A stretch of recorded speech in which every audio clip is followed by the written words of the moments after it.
Пожар избувнал синоќа во зграда спроти фабриката Етко во блок 70 во Тетово. Огнот избувнал во надградба на 5-тиот кат, а во моментот сопственикот и неговото семејство не биле дома. Опожарена е целата внатрешност и поголем дел од покривот. Интервенирала тетовската противпожарна единица и спречено е ширење на огнот.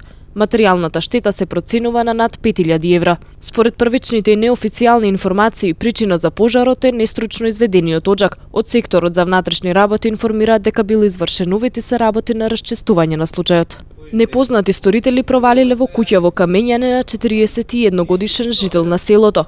По целосно пребарување на просториите од двете спални соби одзеле поголема количина накит, со што материјалната штета се проценува на околу 300.000 денари. Полицијата извршила увид и работи на расчистување на случајот.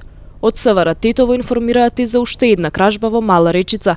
11.000 евра ставени во најлонско ќесе биле украдени од домот на 37 годишен жител на Тетово. За време на кражбата семејството било дома, а кратците незабележани влегле преку прозорец од соба на катот. Полицијата извршила увид и работи на откривање на сторителите.